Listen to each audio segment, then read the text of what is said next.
Bem-vindos à Logoer. Vamos recomeçar nosso treinamento inicial, o segmento de currículo do treinamento básico de solo. E agora vamos iniciar o módulo C, que é o próprio MGO, Manual Geral de Operações, que é o manual mais importante de um táxi aéreo. É lá onde estão todas as operações, a discriminação das operações, como proceder, as etapas, todos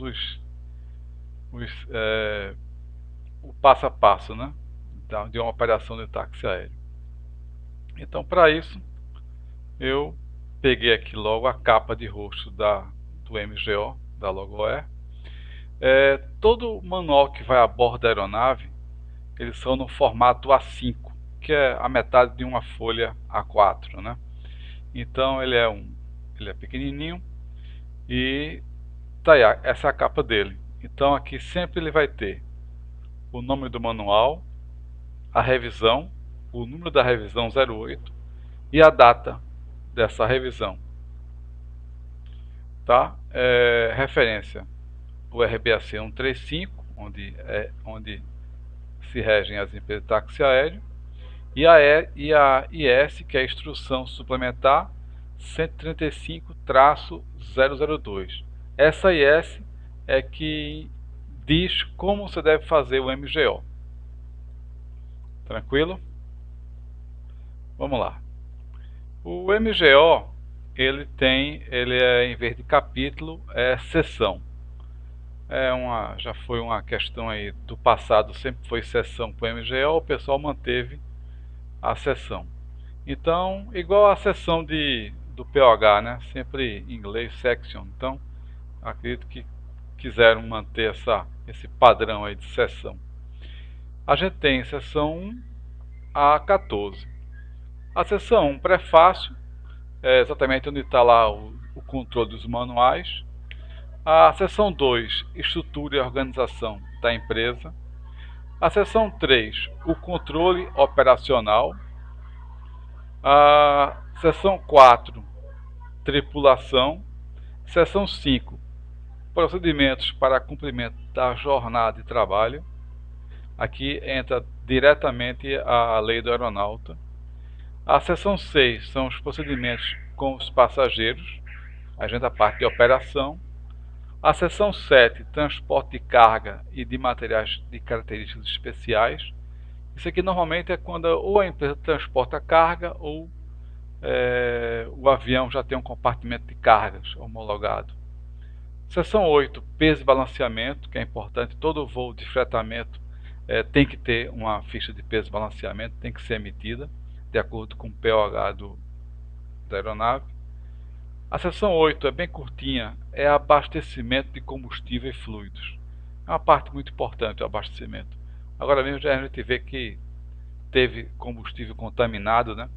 Então imagine a questão da importância do abastecimento, né? Em termos de frequência, é o que a gente mais faz, né? Basicamente, antes de qualquer voo, a gente ou vai abastecer, ou, né? Sempre que a gente vai fazer uma perna de voo, a gente está abastecendo a aeronave. O capítulo 10, diário de bordo, aliás, seção 10, diário de bordo. Seção 11, procedimentos de voo. A 12, emergências. A 13, formulários. E a 14, os anexos. Então, é um manual também extenso. A gente vai ver ele minuciosamente, de uma forma mais abrangente, a questão do MGO. Então vamos lá. Primeiro, prefácio. É como eu falei, eu sempre coloquei, fiz questão de dar um print na tela do MGO e trazer para esse treinamento, que vocês já ficam vendo a cara do manual como é. E assim, tem muita transparência, tem muito print, mas é rápido, eu vou ser bastante tranquilo nisso aí.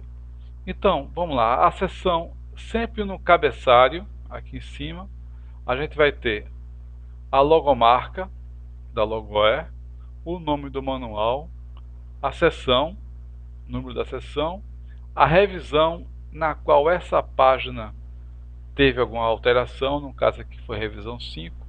Mesmo o manual estando lá na revisão 8, não quer dizer que todas as páginas do manual absorveram a denominação 8, não.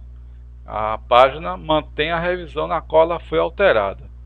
No caso da página 1, ela foi na revisão 5. A página 2 também foi na revisão 5. E na página 2 tem um índice de todas as seções. Então, seção 1, prefácio, tem lá todo o conteúdo. A primeira decisão, quer encontrar alguma coisa no manual, vai no índice e automaticamente você encontra o que está procurando, né? Então vamos lá, seção 1, a gente tem finalidade e objetivo do manual. O MGO está previsto lá no 135.1A1 e A2 e no 135.21. É a legislação que exige que você tenha manuais com seus procedimentos, tá certo? A finalidade e objetivo do manual. Este manual foi desenvolvido para estabelecer procedimentos, políticas e ações de todas as pessoas empregadas ou prestando serviços à Logoair Táxi Aéreo, no decorrer de suas atividades. A Logoair é uma empresa de transporte aéreo público não regular, certificada segundo os requisitos do RBAC 119 e operando conforme os requisitos do RBAC 135, operando aviões. Muito bem. Tem uma questão interessante que é o sistema de distribuição. Isso dentro de cada aeronave operada pela Logoair, a gente tem que ter um MGO. Então, nessa lista de detentores, a gente tem sempre o detentor número 1, sempre vai ser a ANAC. Ela sempre vai ter uma cópia com ela. Então, eu já defini que a cópia 01 é da ANAC. A cópia 02 é da Biblioteca Técnica Virtual, que pode ser a biblioteca técnica lá que a gente tem na salinha de operações, uma estante com todos os manuais, e também esse manual está disponível em PDF, né? Então a gente simplificou no detentor 02 ser a biblioteca técnica. E o detentor 3, Papa Romeo Delta India X-Ray, que é o CNK 5. Se a gente colocar uma outra aeronave na empresa, eu vou ter que fazer uma nova alteração nesse manual, incluindo a nova matrícula. Ok? Bem, relação dos manuais da Logoair. Eu venho falando que a gente tem que ter os manuais, então aqui estão todos os manuais que um táxi aéreo opera. Tá? Tem o CRM, que é Crew Resource Management, a declaração de conformidade, o MAP, que é o Manual de Artigos Perigosos, a MEL, a lista de equipamentos mínimos, o MGM, que é o Manual Geral de Manutenção, MGO, Manual Geral de Operações, é esse manual, o MGSO, que é o Manual de Gerenciamento da Segurança Operacional, e também tem alguns manuais como Plano de Assistência às Vítimas de Acidentes Aeronáuticos e Apoio a seus familiares, o PPSP, que é o Programa de Prevenção do Risco Associado ao Uso Indevido de Substâncias Psicoativas na Aviação Civil, que vai ser um dos módulos que a gente vai ver independente, o PRE, que é o Plano de Resposta a Emergências, o PTO, que nós já vimos, que é o Programa de Treinamento Operacional, e o SOP, que são os Procedimentos Operacionais Padronizados. A gente também tem essa relação de manuais da empresa, é um formulário específico, que tem cada manual, a revisão e a data. Também é um controle que a ANAC exige. Como todo manual, ele também tem o controle de revisões, né? Desde a revisão original, que é a 00, até a revisão 8 com a data da inserção e quem fez o manual. E também a lista de páginas efetivas, né? Todas as páginas são controladas, então o controle é feito exatamente com a revisão dela. Então a página 1, que a gente viu lá da seção 1, ela está na revisão 5. E a revisão 5 foi em 6/3/2017. E aí vai. É só para você conferir para saber realmente se a página que você está lendo, ela está atualizada. Logicamente que toda a página efetiva tem que estar na última revisão aqui em cima, revisão 8. 2. Estrutura e organização. Bem, aí vai as políticas e objetivos da Logoé. A gente elencou aqui várias coisas importantes para os empregados da Logoé, né? O organograma, que nós já vimos, o organograma, na parte lá do PTO. Já vimos o organograma. Também vimos a questão da parte institucional, né? A razão social, a sede social, base de operações, o site lá, os aviões que nós estamos operando. A definição de responsabilidades dos cargos de gestão, né? Então nós temos a responsável do gestor responsável.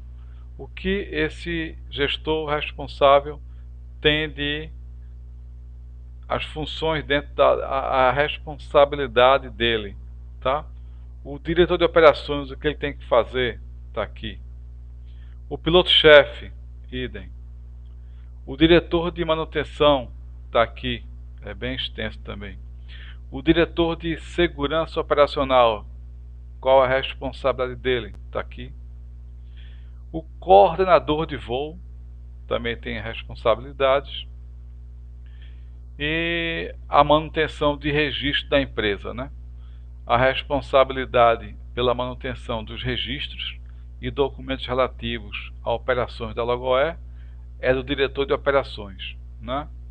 Então a gente tem aqui vários itens do RBAC 135 que ele informa quais são os requisitos de conservação de registros, a guarda de contratos, livros e também a localização e pessoas responsáveis pela conservação de cada registro. Dentro do táxi aéreo, a gente vai ter uma pessoa responsável também pela atualização das publicações, né?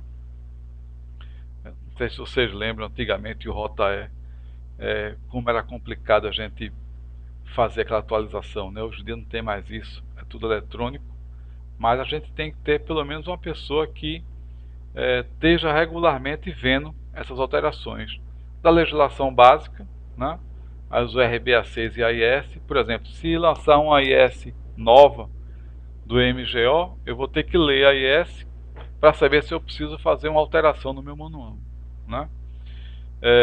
A publicação do DCEA, as cartas da WAC, né? Os manuais 135 da Logoé por demanda. O POH das aeronaves, a gente sabe que os manuais de voo da aeronave são sempre atualizados com o fabricante. Então, de vez em quando eu tenho que ir lá no site do fabricante do avião para saber se o POH está atualizado, né? No caso da Robson, a gente consegue isso pela internet de graça. Já na Piper é mais complicado, tem que ter uma assinatura. Senão não sai manual. Eu paguei $800 no manual que está na aeronave, porque o original já estava velhinho. A gente quis comprar um novo, então nós pagamos $800 pelo POH da aeronave. Os checklists também, operacionais, também estão dentro do POH. E a MEL, se a aeronave tiver uma MEL, a gente tem que controlar também se não sair uma Master MEL nova.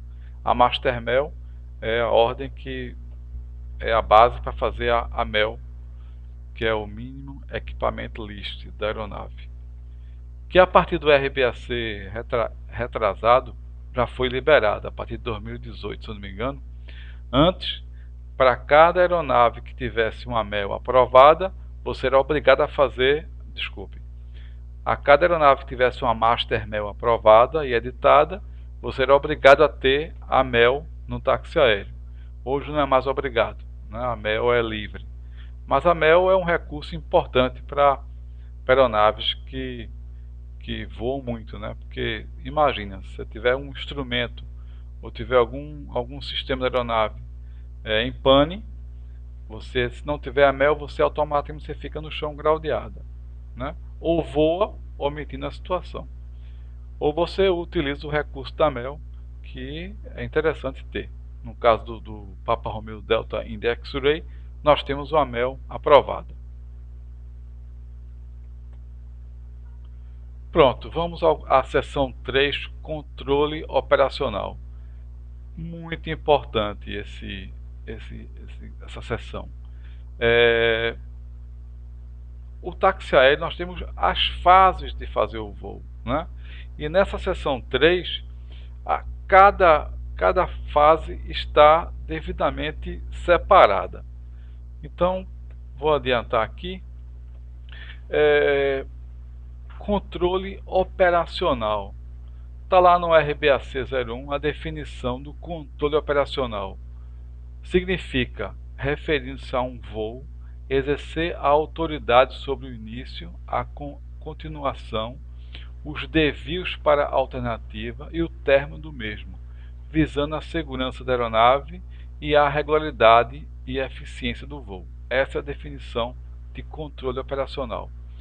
A ANAC exige esse controle operacional e exige também um pessoal autorizado a exercer esse controle lá no táxi aéreo. No caso, o controle é exercido pela diretoria, que está lá registrado na última EO, tá certo? Muito bem. Esse fluxograma aí é muito importante. Ele foi concebido a partir de experiência, né, experiência de muito tempo no táxi aéreo, e das dificuldades que a gente tinha só com uma aeronave, 2 tripulantes e um coordenador de voo, para que o voo acontecesse de uma forma automática, segura, né, sem atropelos, né? Então, o que é que nós fizemos? Nós fizemos aí a parte do fluxograma operacional e nós dividimos toda a sequência do voo em ambientes, né? A gente tem o primeiro ambiente, o ambiente comercial, depois o ambiente de planejamento, depois o ambiente de preparação, depois o ambiente de voo e o ambiente de finalização. Isso é, no ambiente comercial, eu faço a venda do voo, né? Eu tenho um cliente, deixa eu passar para outro módulo. Eu tenho aqui o cliente, tá? A gente gera um orçamento, o cliente aprova o orçamento do voo e a partir dessa aprovação, o setor comercial emite uma ordem de missão. Essa ordem de missão, ela é emitida pelo setor comercial e vai para o setor de coordenação de voo. Você vê que além das fases que estão nas linhas, cada módulo desse é uma função ou é um procedimento. E cada um tem uma cor. E a cor é exatamente setor comercial azul escuro, tripulação azul claro, azul clarinho, a coordenação de voo amarela e a manutenção a verde clara aqui, tá? Então, o setor comercial fecha o voo com o cliente, emite uma ordem de missão, que essa ordem ela é processada pela coordenação de voo. A coordenação vai verificar a disponibilidade da frota, no nosso caso, apenas uma aeronave, né? E também a escala de tripulantes. Vai juntar o tripulante com a aeronave e vai disponibilizar a aeronave com os tripulantes para o próximo ambiente, que é o ambiente de planejamento. Nesse ambiente é feito o planejamento do voo. Por quem? Pela tripulação de azul, que faz o planejamento da navegação, faz o manifesto de peso e balanceamento, de posse à tripulação da ordem de missão, ele já sabe de onde vai partir, o destino e a quantidade de passageiros. Então ele já pode calcular a quantidade de combustível e já faz o manifesto de peso e balanceamento, né? Ele faz o cálculo do combustível, quanto vai ter que entrar na aeronave, faz o plano de voo ou notificação antecipadamente. Isso aqui, inclusive, ele pode estar remotamente, ele pode estar em casa, ele pode receber a ordem de missão em casa, para um voo que vai ter na parte da tarde ou amanhã de manhã, né? E já pode fazer esse planejamento. E o coordenador de voo também já abre a parte de acompanhamento de voo e as provisões financeiras. Por quê? Vamos supor que esse voo tenha uma escala vamos supor, em Petrolina, e lá ele só venda combustível em cash ou cartão de crédito. Então o coordenador vai provisionar um cartão de crédito ou de débito ou dinheiro para pagar o combustível, para prover também alguma assistência aos pilotos, como diária, hotel, lanches. Então são todas as provisões financeiras para a tripulação. Essa é a parte de planejamento.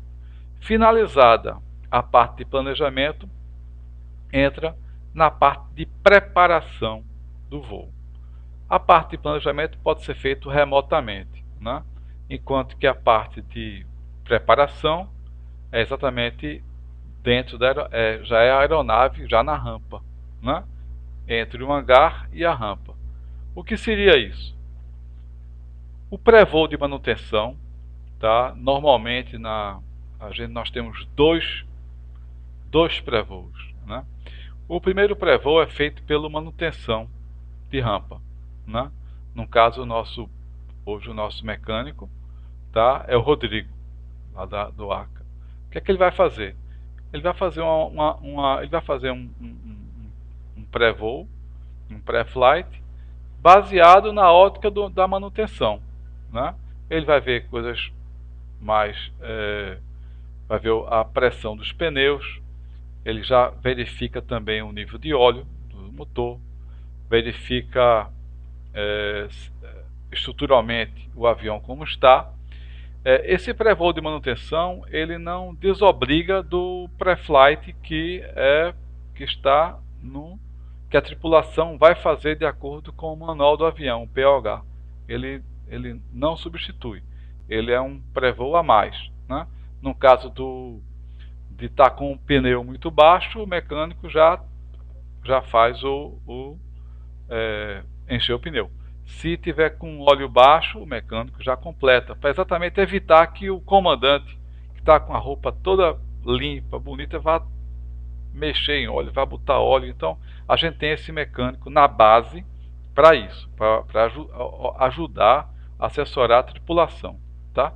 Então é feito um primeiro pré-voo, esse voo já é liberado, né?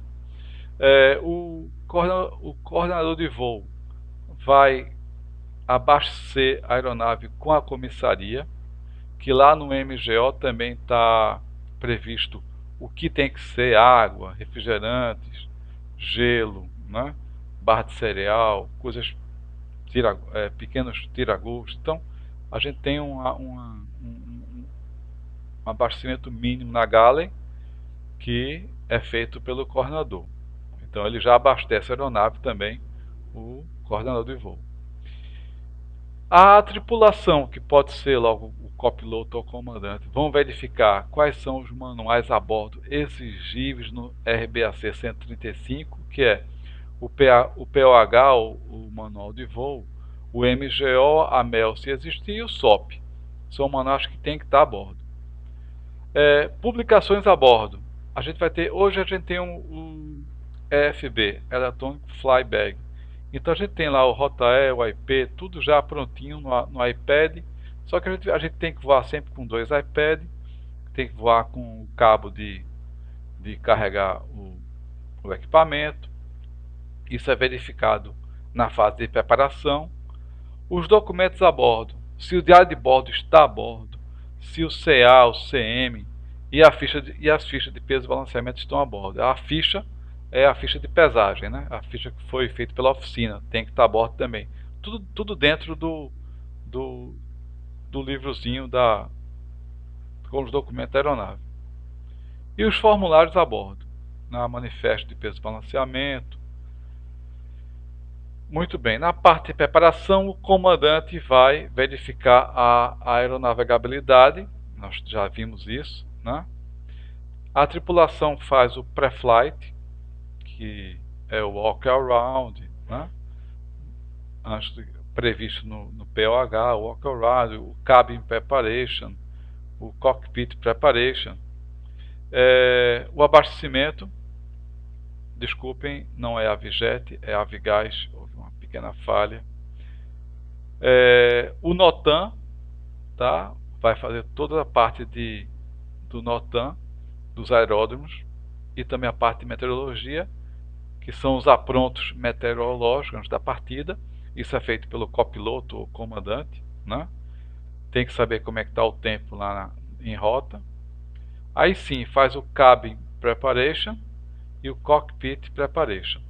A cabine é a preparação de cabine para os passageiros, e o cockpit é exatamente a preparação do cockpit, né? Acertar os dois GNSS, né? Acertar os altímetros, o VOR, os rádios. Então já para fazer toda a preparação para a partida, né? Ambiente de voo. Então o avião aqui já está pronto para receber os passageiros. Não tem coisa, já passei por essa experiência, não tem coisa pior do que os passageiros estarem em pé, assistindo a tripulação ainda fazer o pré-flight, fazer o walk-around, verificar o óleo. É horrível, é horrível. O estado de nervosismo do comandante da tripulação é ruim, porque ele está sendo observado, está ciente que está atrasado, porque se os passageiros estão na frente da tripulação, é sinal que alguma coisa deu errado. Então a tripulação está atrasada. Então tudo é feito no atropelo. O cabin preparation é feito às pressas. O cockpit preparation é feito nas pressas. O sol muito forte, o piloto sua, fica todo suado.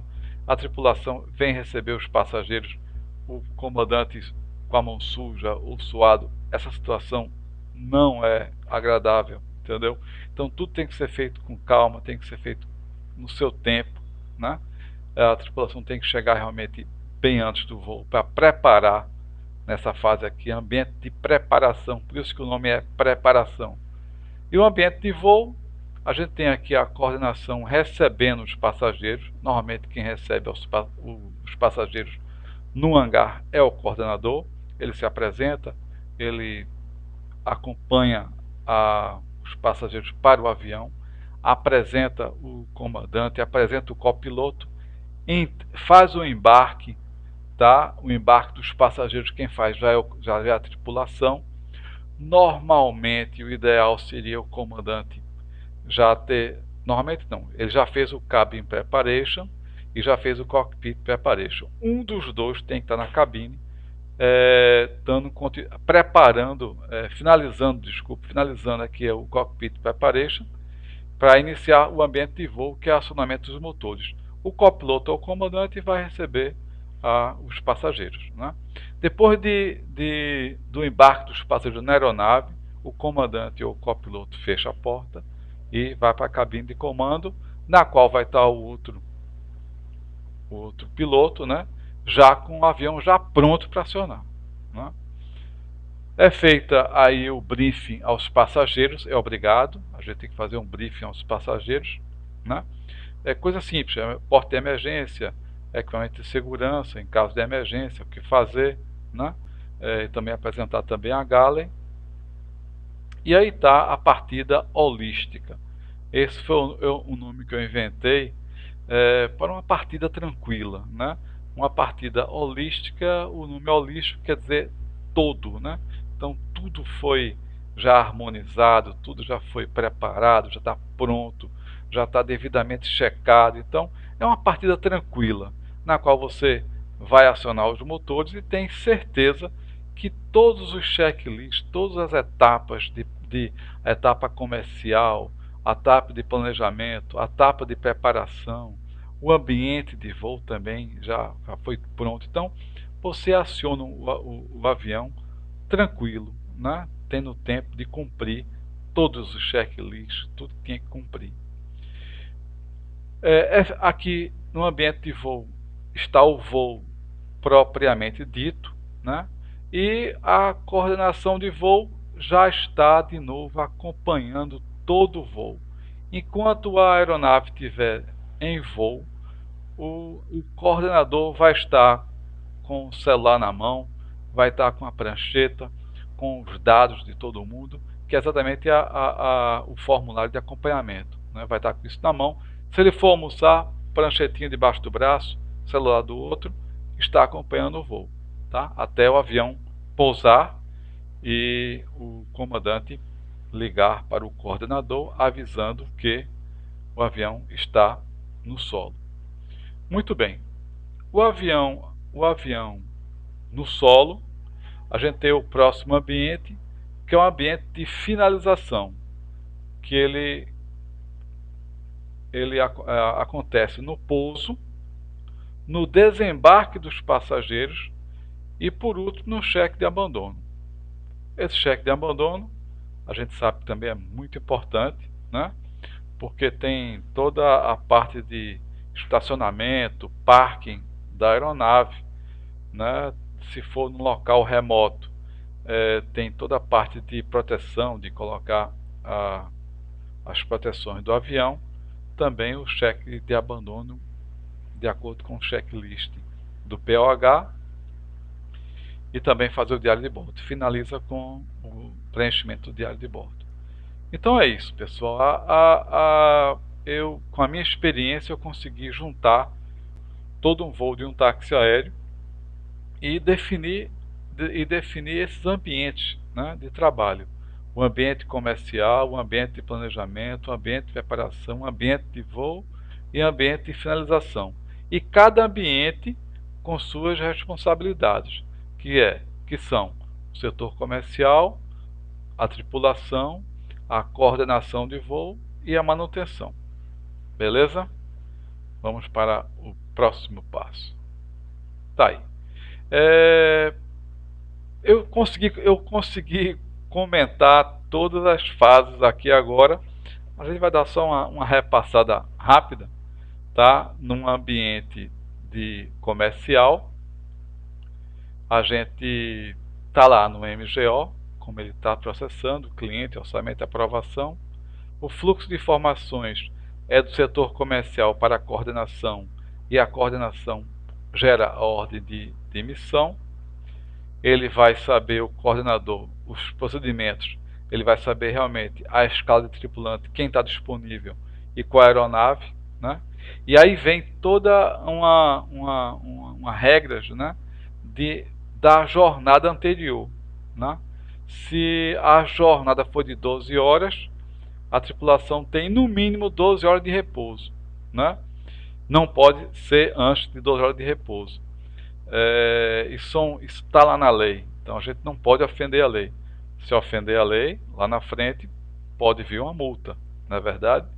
Se a jornada for de 12 a 15 horas anterior, ele vai ter que ter um repouso de 16 horas. E se a jornada for mais de 15 horas, vai ter que ter um repouso de 24 horas. Isso aí é o pé da lei. Então a gente lá na frente eu vou explicar como é feita as escalas. Eu gosto muito de fluxograma, vocês devem ter percebido, né? A gente também tem aqui um fluxograma, tá pequenininho, Deixa eu ver se eu consegui ampliar ele no próximo slide. Não consegui não. Mas vamos lá, eu vou explicar aqui. A gente tem um tripulante, tá? Que tem que saber os vencimentos dele. Se ele está com CMA válido, está com a CHT válido, IFR válido, ou se está com o treinamento válido. Se tiver sim, a gente tem que ver as limitações de tempo dele, do tempo voado, aquela tabelinha. Se tiver ok, a experiência recente dele está ok, sim, esse tripulante está disponível para a escala. Isso tudo é feito pela coordenação de voo, né?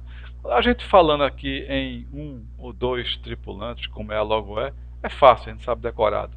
Mas se pegar um pouquinho mais de aeronaves, 2, 3 aeronaves, 6 tripulantes, aí já fica complicado. Tem que ter realmente esses controles, são importantes para isso. Não vou pensar que eu estou aumentando o número de controles, não. É que realmente uma empresa bem organizada tem que ter esse fluxograma, tem que ter esses controles. Vamos lá. Então, ambiente de planejamento. Eu já expliquei tudo, só estou agora só mostrando os prints da tela. A ordem de missão que segue para a tripulação, tá? Depois disso, tem o planejamento da missão, como é feito o planejamento, já falei. Uma coisa importante na parte do planejamento é saber exatamente os requisitos de aeródromo, né? A gente não pode operar num local muito alto, muito quente, com o Seneca 5 full tank e full passageiros. A gente tem que levar em consideração as limitações de comprimento de pista, altitude de pista, temperatura local e também alguns obstáculos que tiver na decolagem, né? Então isso é uma função do comandante na parte exatamente do planejamento. O plano de voo ou notificação, que pode ser feito com antecedência, né? A ficha do acompanhamento de voo, esse formulário, esses formulários aqui. Esse é o formulário que o coordenador fica na prancheta o tempo todo, guardado, até finalizar o voo. Aqui tem, desculpem, eu acabei não dando um zoom aqui nessa ficha tão importante. Bem, vai ficar para o próximo treinamento. Mas tem aqui o número do voo, o estimativo de decolagem, de pouso, os comandantes, a aeronave, aqui a relação de passageiros com algum telefone celular e alguma observação do voo.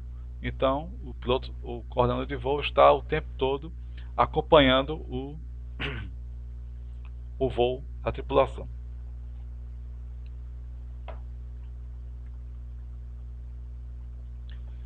Na questão das provisões financeiras que eu falei, né? Além disso, a tripulação faz jus a um café da manhã, se for iniciar a jornada entre 5 da manhã e 8 da manhã, almoço de 11 às 13 e o jantar se a jornada for de 19 às 20. E também tem as ceias. Isso aqui está na lei do aeronauta e a gente também tem que providenciar as diárias para a tripulação. Bem, procedimento de comunicação com a aeronave. Como eu falei, o coordenador de voo tem que ter uma comunicação o tempo todo com a aeronave, né? Então, antes da decolagem, o comandante, por fonia, vai entrar em contato com a coordenação, dizendo o local e data de decolagem, horário confirmado, o número de pessoas a bordo, o tempo estimado de voo, tá? O destino, o horário estimado de pouso. E após o pouso, o comandante, a tripulação, o copiloto, liga informando o horário de pouso, condições da aeronave, nome do próximo destino, horário previsto para a próxima decolagem. Todos os dados a tripulação informa para a coordenação de voo. Vamos lá, o ambiente de preparação, a gente já viu também, é feito pela tripulação, onde a tripulação interage com o mecânico, com a aeronave e também com a coordenação de voo, tá? Procedimentos do mecânico de voo está aqui, seria o pré-voo de manutenção, abastecimento da aeronave, se for o caso, e a montagem de configuração de UTI aérea em missões aeromédicas ou do City Container. A coordenação de voo vai arrumar a comissaria e o copiloto fica responsável por isso aqui, o comandante por isso aqui. Nós já vimos isso. Bem, a apresentação de tripulação, já tínhamos visto também na parte de responsabilidades. A apresentação pessoal também. Bem, aqui vem uma coisa interessante, que é a filosofia do checklist, né? Pré-voo de manutenção, comissaria, tudo isso aqui é a parte de preparação já. Documentação a bordo, nós vimos o que é. Hoje se resume ao EFB. E a parte também da parte da aeronave, o cockpit, na aeronave, que tem que ter. Verificação de aeronavegabilidade feita pelo comandante. Um dos passos é a leitura do diário de bordo. Se lá no diário de bordo tem alguma observação do voo anterior. É que eu digo, nós temos só uma aeronave, então a gente sabe exatamente o que tem na aeronave. Mas quando começa a ter 2, 3 aeronaves, vamos supor, uma aeronave chegou de um voo ontem de meia-noite, tá? Não tinha ninguém na base, o comandante pousou, comunicou à coordenação que o avião estava no solo, em segurança, tranquilo, mas tinha lá uma não conformidade, uma discrepância qualquer, né? Ele colocou no diário de bordo e esqueceu de avisar para o coordenador à meia-noite, vamos supor. E no outro dia já tem um outro voo nessa mesma aeronave. Então, o comandante tem que pegar o diário de bordo, que vai assumir o voo, e tem que ler se existe alguma discrepância, né? Essa aqui é a parte de verificação de aeronavegabilidade. Se houver discrepância e a gente tiver uma MEL aprovada, que é a lista de equipamentos mínimos, eu adoro fluxograma, tá, pessoal? Tá aqui outro fluxograma. Vamos lá. Deixa eu ver se eu dei. Esse eu consegui dar um print nele. Vamos lá. Sistemas ou componentes inoperantes. Uma discrepância.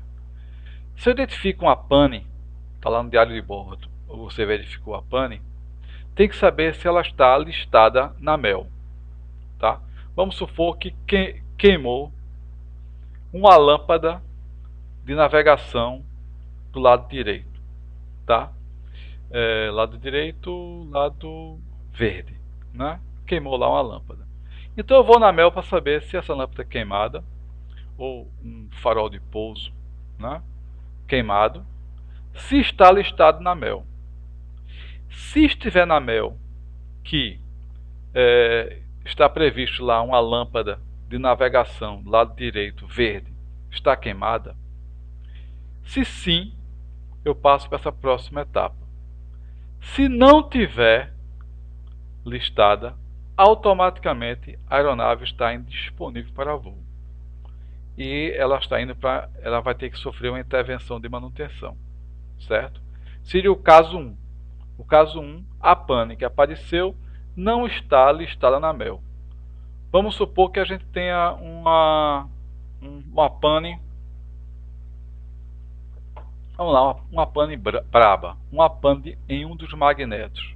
É óbvio que a MEL não vai liberar um avião com um magneto em pane, né?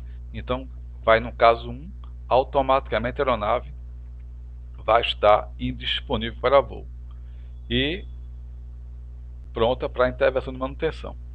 Mas vamos supor que seja somente uma lâmpada queimada, uma lâmpada do lado direito, ou o ar-condicionado, que é um item que eu posso no-go, né? Então ela pode. Aí eu vou estudar a MEL, esse item, vamos supor a lâmpada. Qual o requerido para o despacho? Tá? Ele pode dizer o seguinte, ele pode dizer: se queimou a lâmpada de navegação lado direito, eu posso voar tranquilamente se for voo diurno. Se for voo noturno, eu não posso. Então vamos supor que seja um voo diurno, eu caio no caso 2. A aeronave está disponível para voo. Mas vamos supor que o voo que eu queira fazer seja um voo noturno. E a MEL vai lá dizer que você não pode fazer voo noturno. Então, automaticamente, a aeronave está indisponível para voo. Vamos supor que seja agora o sistema de ar-condicionado. O sistema de ar-condicionado ele está listado na MEL. Beleza, eu passo para essa outra decisão. E está dizendo que eu posso voar sem nenhum problema. Eu caio no caso 2, aeronave disponível para voo. Vamos supor agora o radar meteorológico. Está listado na MEL, eu passo para a decisão número 2. O que está requerido para o despacho atende. Ele, se eu não me engano, diz o seguinte: se você souber que o tempo em rota está bom e que não vai ter nenhuma formação, mesmo IFR noturno diurno, IFR ou VFR, ele libera. Se não, caso 3. E além de liberar, ele dá um prazo. Não lembro, são 10 dias, se eu não me engano. Tem que ver, tem que estudar a MEL. Então, além disso, você pode liberar a aeronave com essa limitação, mas também tem a questão do tempo, que pode ser em hora ou em...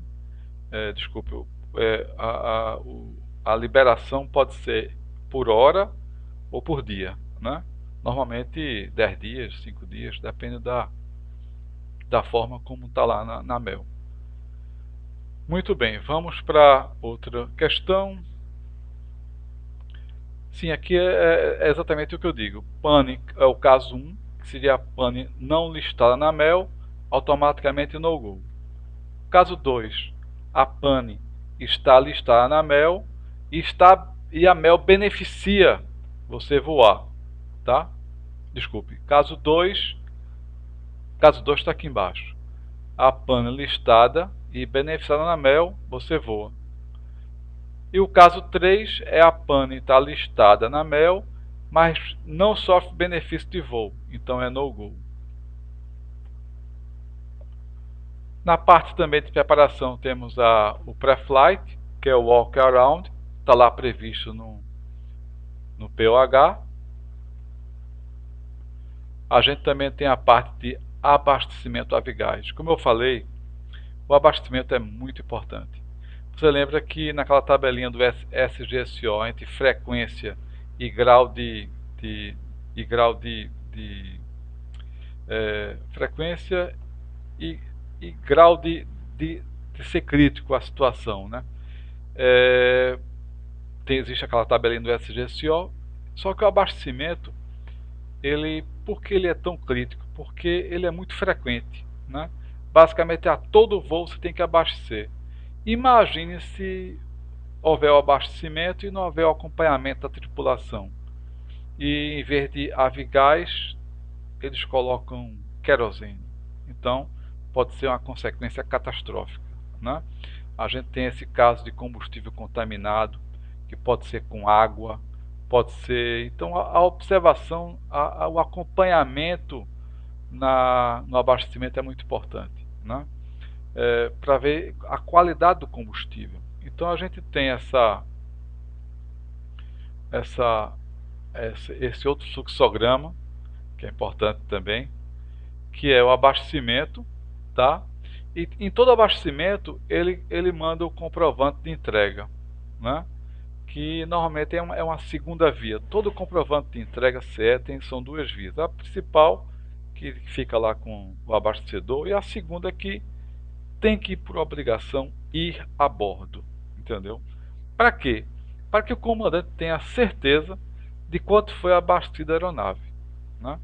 A gente tem aí casos terríveis. Tem até aquele programa da Discovery Mayday, de um ATR-72 novinho, que o comandante finalizou o voo e viu que o display do medidor de combustível, do liquidômetro, estava cintilando.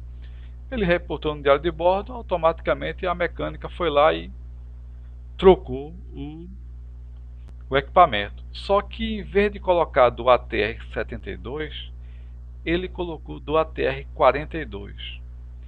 E ele encaixa certinho, faz a leitura, só que a leitura ele duplica a quantidade de combustível. Coincidentemente, o mesmo piloto assumiu o voo de manhã para fazer o percurso, atravessar o Mediterrâneo, coisa besta, era da Tunísia para o sul da Itália. Ele pegou o avião, viu que tinham trocado realmente, na verificação de aeronavegabilidade pelo diário de bordo, ele viu que a manutenção tinha trocado o equipamento, e ele viu que estava com combustível suficiente para ir e voltar. Ele chamou o Dove e perguntou: eu quero o meu comprovante de abastecimento, o papelzinho. O Dove foi lá embaixo, procurou o voo já atrasado, não achou. Deu uma tapa nas costas do comandante e falou: comandante, quando o senhor voltar eu lhe entrego, eu encontro o CE e lhe entrego. Só que a aeronave não tinha sido abastecida, o que estava marcando lá era uma informação errada do dobro da quantidade de combustível. O comandante decolou, fez a primeira perna para o sul da Itália e na volta, no meio do caminho, ficou em pane seca. Então, para você ver a importância dos procedimentos serem cumpridos, né? Se o comandante realmente tivesse batido o pé e dissesse: não, eu não vou decolar até achar esse comprovante de abastecimento, eu tenho que saber quanto entrou de combustível na aeronave, porque ontem não tinha combustível para ir e voltar. Como é que hoje apareceu com combustível? Se ele realmente tivesse feito esse procedimento de ter decolado com o comprovante de entrega em mãos, ele teria descoberto o erro, né? E o avião fez um pouso forçado na água, muita gente sobreviveu, mas algumas pessoas morreram afogadas, né? E só foram descobrir isso depois que mergulharam, tiraram o cockpit lá de baixo, a terra, tiraram o instrumento e comprovaram que o part number do que estava colocado foi o part number do ATR-42 e não do 72. Então, para isso é importante a gente ter aqui no abastecimento, né, o comprovante de entrega. A primeira via vai direto para a coordenação ou para a empresa, e aliás, a primeira via do abastecimento e a outra via segue junto na pasta da aeronave. Isso é muito importante. Bem, a parte também de preparação, a parte de gelo, não é o nosso caso aqui no Nordeste, mas se a gente pode trabalhar em todo o território nacional, alguns locais no Rio Grande do Sul tem geada e pode acontecer de congelar as asas, né? Então a gente tem que prever também alguns serviços de degelo. Informações aeronáuticas são os aprontos meteorológicos, também é feito pela tripulação, nós já vimos, né? A gente tem aqui a parte do Cockpit Preparation. E o próximo passo, o ambiente de voo. Como eu já tinha dito, né? O ambiente de voo é feito entre a tripulação, o coordenador, com a aeronave e os passageiros. E nós temos o POB, que é People on Board, que é a tripulação e os passageiros. Aí vai toda a parte de comunicação, a autoridade do comandante que nós já tínhamos visto, né? Disciplina de pilotagem, né? A gente não pode nunca, jamais admitir brincadeiras a bordo, né? Brincadeiras em voo, né? A parte de holística, como eu tinha já falado, né? A parte de situações de relato dentro das responsabilidades do comandante. A gente pode ter as ocorrências que podem ser ocorrências operacionais ou ocorrências de manutenção, né? Então isso tudo é reportado no diário de bordo pelo comandante. A gente também tem um outro formulário que é exigido pelo 135, um formulário que eu acho que muito raramente vai usar, que é registro de incidentes médicos a bordo, né? Que são nascimentos ou algum falecimento a bordo. Também é uma prerrogativa lá na lei do CBA, que dá essa autoridade ao comandante, né? De registrar um nascimento ou um óbito a bordo, né? E logo que pousar, também existe um procedimento de de colocar no diário de bordo, de preencher esse formulário e de ir na autoridade policial local. Vamos lá. É uma coisa agora também muito importante, que é a parte de coordenação de voo. Meu copo fica transparente porque o que está lá é exatamente a cor azul. Esse copo é azul. Vamos lá, o fundo. Isso aqui é uma questão muito importante, que é o seguinte. O acompanhamento do voo, ele é feito pela coordenação, né? E depois da aeronave, depois da partida da aeronave, DEP, a gente tem o ETA, Estimative Time Arrival, hora estimada de decolagem, que é o voo previsto que está aqui na fase verde, né? Existe um tempo que a gente pode aguardar a aeronave. O coordenador, vamos supor, a aeronave decolou. Eu já tive esse caso, é terrível. Você realmente fica em situação muito ruim, porque você chega naquele horário que o comandante estimou o pouso e não realiza, você já começa a entrar em estado de alerta. É exatamente nessa fase aqui atrasada. É entre a ETA com 30 minutos. Se até 30 minutos a aeronave o pessoal não reportar que eles estão em segurança no solo, você já pode, o coordenador já passa para considerar a aeronave desaparecida, né? E é uma situação que no táxi aéreo ela está prevista inclusive acionar os órgãos de segurança como o Salvaero, a ANAC, se esse tempo se confirmar, tá? Isso é um capítulo lá na frente que eu vou querer ver com mais calma com vocês. Bem, a última fase é a ambiente de finalização, que a gente também nós já vimos, né? Que é a parte de desembarque dos passageiros, de fazer a angaragem ou o mooring da aeronave, né? Que, exemplo, o Cessna 172 que eu tinha, a gente tinha que amarrar ele direitinho, porque qualquer ventinho ele poderia sair andando, né? Então já o Seneca não tem tanto problema, mas é sempre bom saber onde você vai pernoitar a aeronave, né? Se for no campo que não tenha hangar, vai ficar o relento.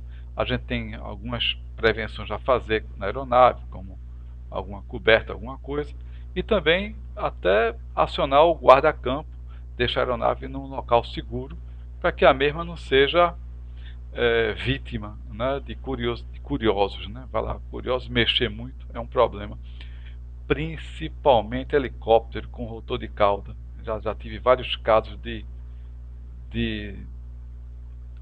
pessoas curiosas, né? Entrar na pista e balançar o rotor de cauda. É uma situação delicadíssima, uma peça cara e muito frágil, né? Então toda essa parte de colocar a aeronave no pátio para dormir. A gente também tem o cheque de abandono, que é uma coisa importantíssima, né? Quem não cumpriu às vezes o cheque de abandono esquece a chave master ligada, né? E eu já perdi bateria por causa disso, né? Um simples desligar um botão de um master, eu já perdi a bateria do Cessna, já perdi a bateria do Seneca também, por falta de cheque de abandono, né? E a documentação de voo. O voo ele está documentado, né?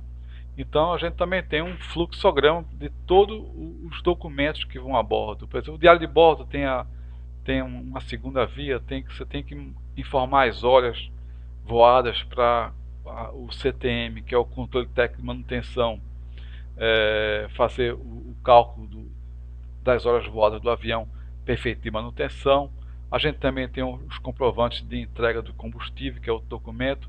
A gente tem os aprontos meteorológicos, então toda a documentação, o manifesto de peso e balanceamento, o mais importante. O manifesto, eu sou obrigado a guardar os manifestos durante 90 dias. Dentro de 90 dias a ANAC pode fazer uma verificação de todos os manifestos de peso e balanceamento para saber se realmente foi cumprido corretamente. E se não foi, a multa é grande. Eles verificam muito essa questão de peso e balanceamento. Então todos esses documentos de voo têm que ser juntados, grampeados num canto só e colocados dentro de uma pasta, pelo menos por 90 dias. Né? A gente tem que ter essa guarda, esse registro de voo por 90 dias. E esse fluxograma aqui, realmente ele fala, desculpe, eu não ampliei ele, era para ter ampliado, mas ele fala exatamente todos os documentos, o que precisa ser feito na finalização dos voos. Vamos agora à parte de tripulação. Olha, esse MGO ele é extenso, concordo com vocês que está extenso, mas é muito importante. É a parte mais importante do táxi aéreo é o MGO. Né?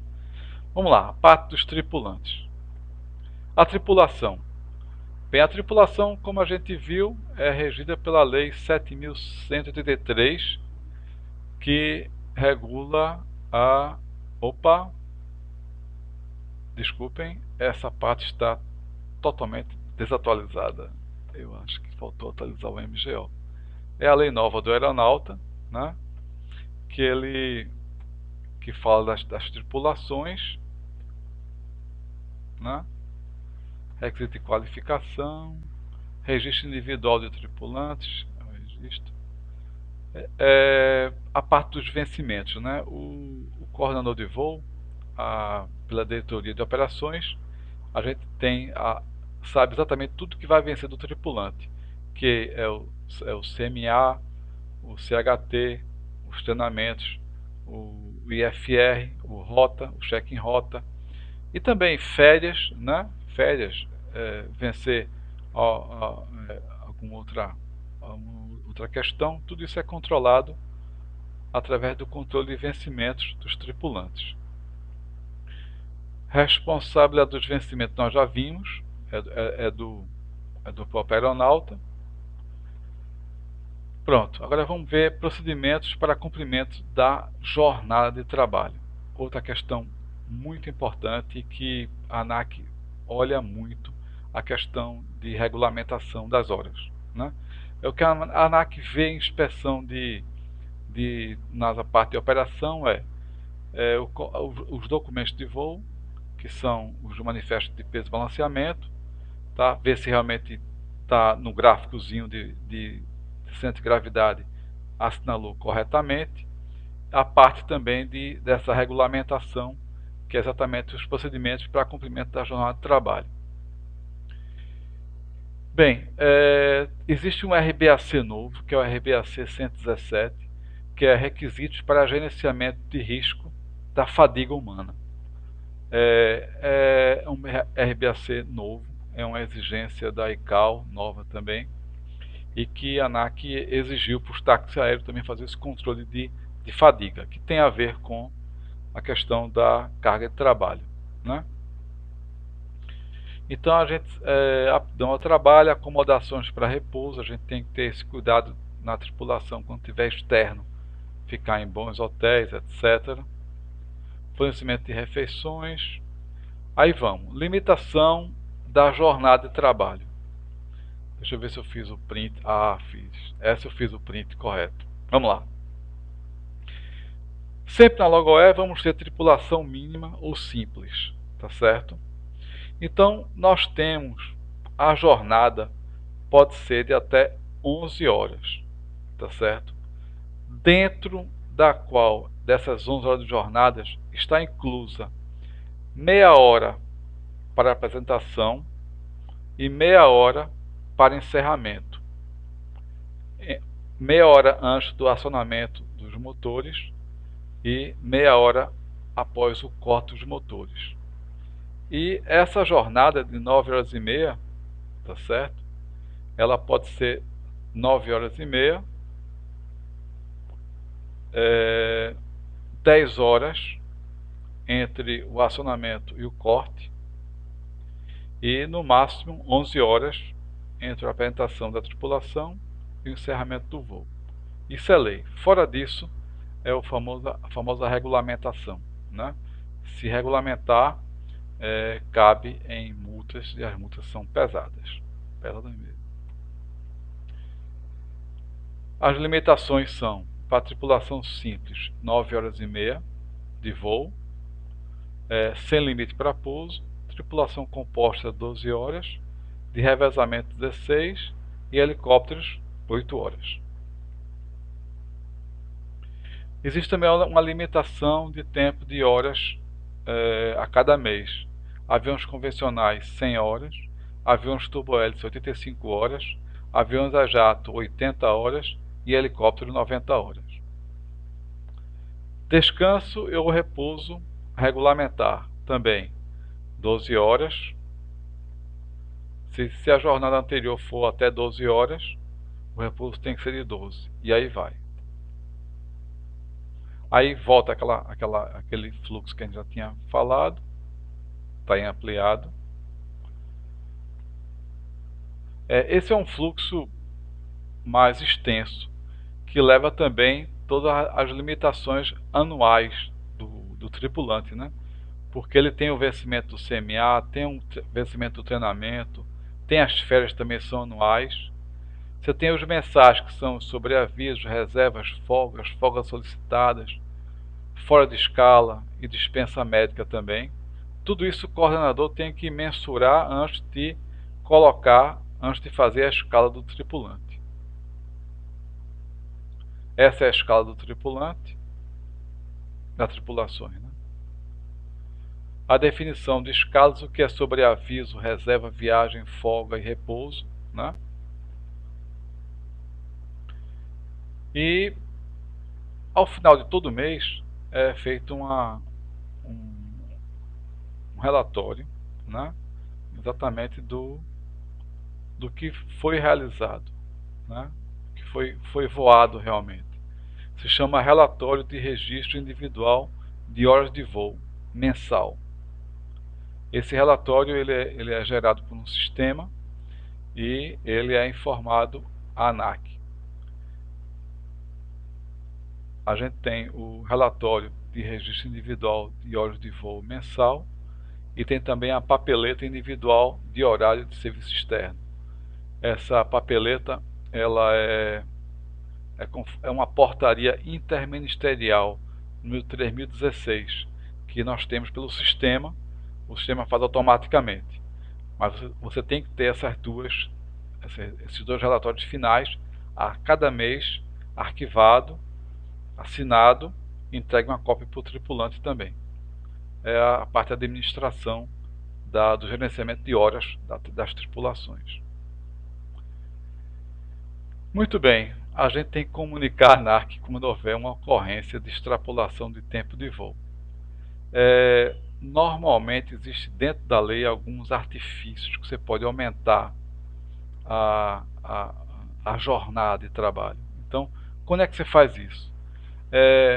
Quando houver uma interrupção na jornada, você pode, quando houver uma interrupção na jornada fora da base contratual superior a 3 horas, inferior a 6, você pode usar a metade dessas horas se você colocar o tripulante dentro de um hotel. Então você pode aumentar a jornada de trabalho. Isso é um artifício para a gente não regulamentar, né? E a gente pode aumentar ela por mais 60 minutos, né?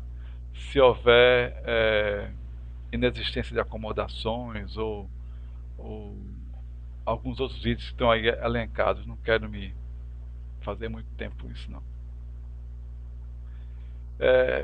Finalizando a parte de tripulação, a gente tem aqui a parte da declaração de horas de voo, né? Que no caso da CIV digital, no caso você voar pelo 91, ou quando você voa por táxi aéreo 135 ou 121, quem registra essas horas é a própria empresa, né? Então, a partir daqueles dois relatórios que eu mostrei anteriormente, o responsável vai lá no SAS, né? Na parte de declaração de horas de voo e faz a declaração de horas dos tripulantes.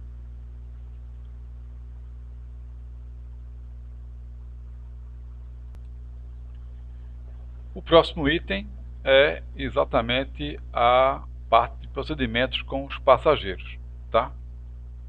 Então, bem simples, a gente tem aqui o hangar, o avião na rampa, a gente tem a sala VIP, ou a sala onde a gente recebe os passageiros, e esses passageiros eles vão sair da sala VIP para o avião, né?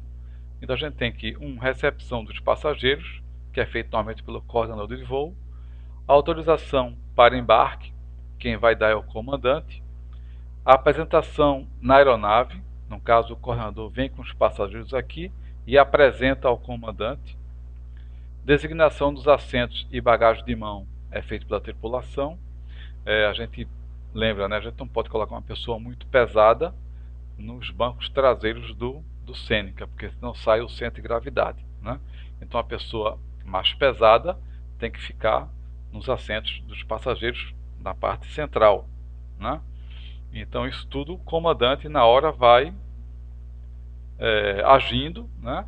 Informando onde vai esse pessoal. As bagagens que pode ficar lá no compartimento da frente do bico de proa ou ficar no compartimento de carga que fica atrás. Então todo esse balanceamento a tripulação tem que estar atenta para não ficar muito peso atrás da aeronave e não ter força aerodinâmica para os controles da aeronave.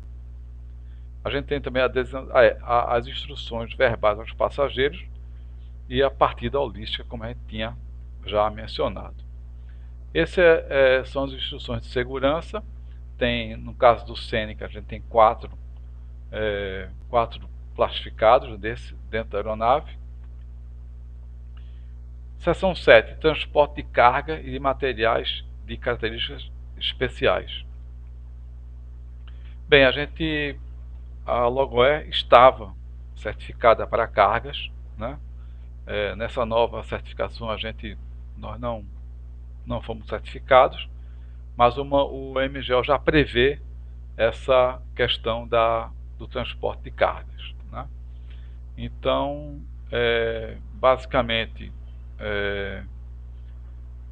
no transporte aliás, qualquer bagagem dos passageiros, a gente é obrigado a fazer pelo menos perguntar o que tem na bagagem, né? A gente tem que pelo menos identificar, a gente tem que pegar o passageiro aqui, ó, abordar o teor da bagagem, identificar se teve artigo perigoso e saber se esse artigo perigoso ele pode ser transportado ou não transportado, né? Isso é importante saber. Uma das inspeções que foi feita num táxi aéreo foi engraçada, porque o pessoal simulou realmente um voo com um passageiro. E o servidor da ANAC, que foi fazer a inspeção, levou uma malazinha e botou assim o nome, artigo perigoso, de propósito, né? Para saber se alguém lia aquele nome. E ninguém leu, né? Então foi feita uma não conformidade, porque na simulação de um voo de passageiros, naquela bagagem tinha um artigo perigoso e não foi vista essa questão. É brincadeira, mas foi verdade. Os compartimentos que a gente tem no compartimento de proa, né? E também aqui atrás do banco dos passageiros. A gente também estava certificado por esse kit Seat Container para transporte de numerários ou transporte de alguma coisa mais cara, né, dentro do Seneca. A gente tem aqui os dois Seat Container e aqui os dois fiéis, que normalmente vão dois seguranças acompanhando uma carga valiosa, né? Peso e balanceamento, outra questão importante aí, como eu já tinha visto, né? O peso e balanceamento ele é obrigado aqui no centro no 135.23 e no 135.185. Esse aqui é onde fala sobre peso e balanceamento. Eu adoro fluxogramas, né? Então vamos lá para esse fluxograma. A gente, para calcular o peso, fazer o cálculo do manifesto de carregamento da aeronave, a gente tem que ter o peso base da aeronave, o combustível, a tripulação e os passageiros, né?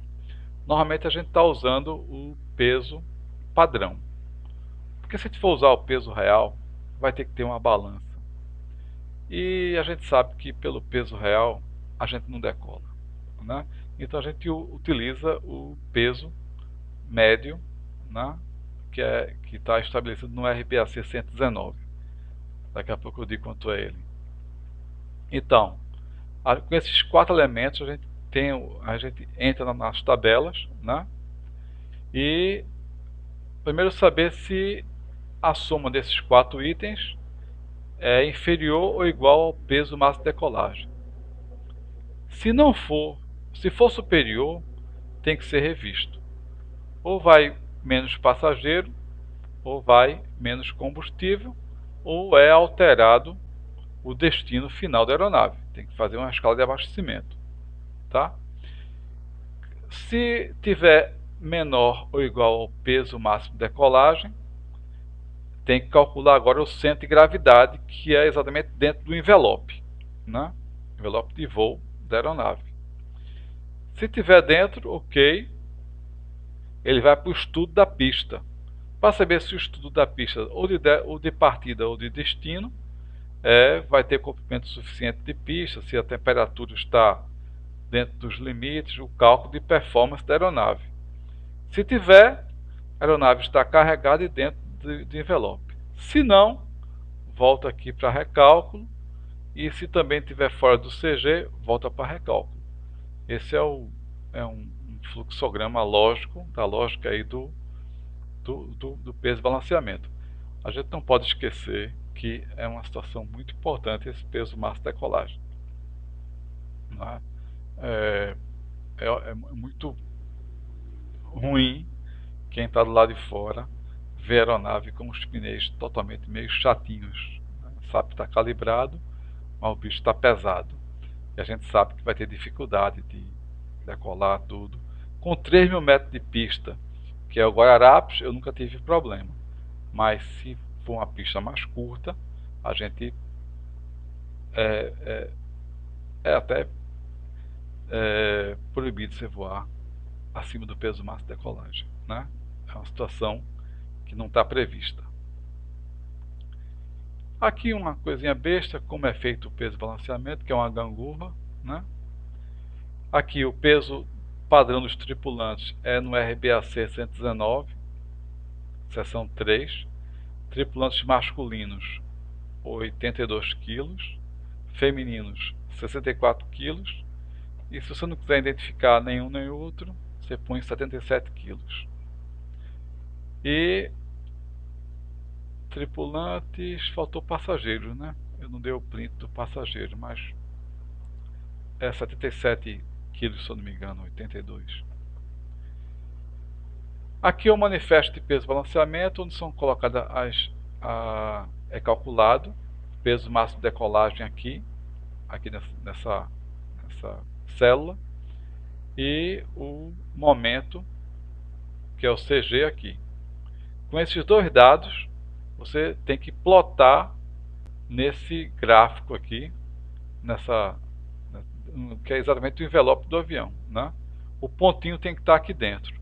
Se não tiver, o fabricante não garante que vá ter controles aerodinâmicos que possa dar estabilidade ao avião, tá?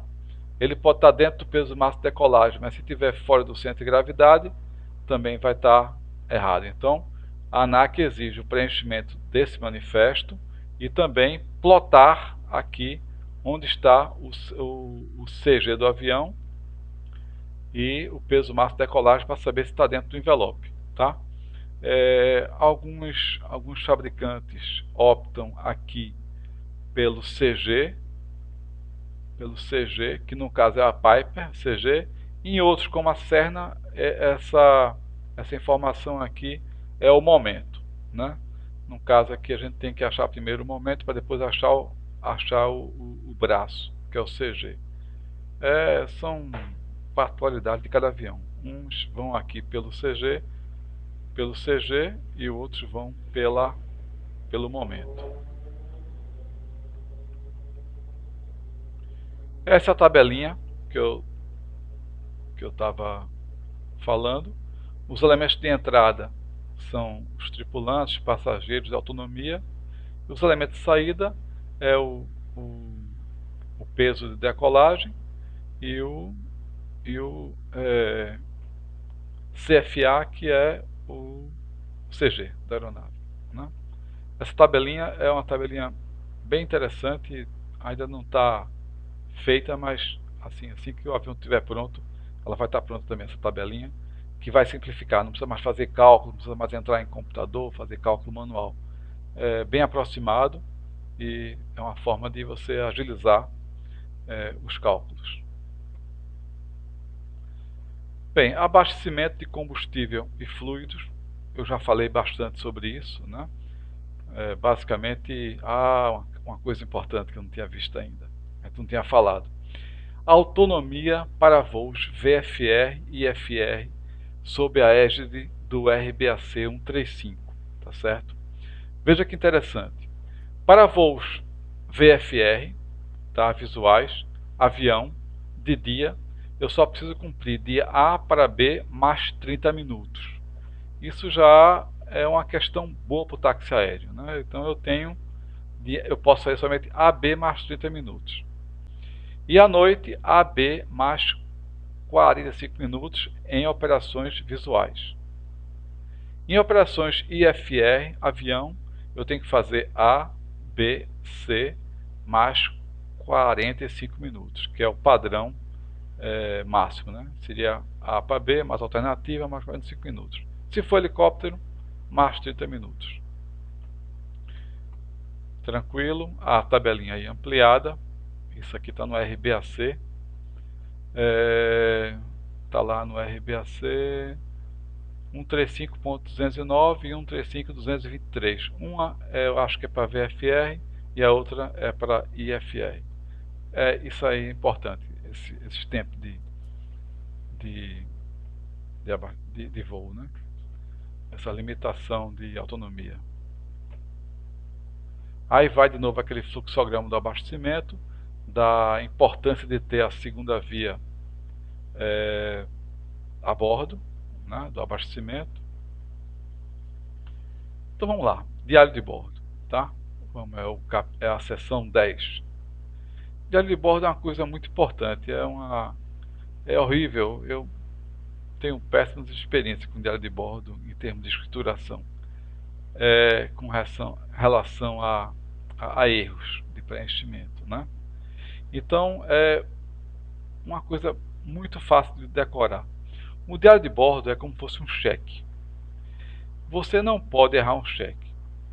Se você errar e for tentar fazer um pequeno remendo, o cheque é inutilizado. Então assim tem que ser o diário de bordo. Se errou qualquer coisa, não adianta fazer um puxadinho, um 4 transformar em 8, um 1 transformar em 4.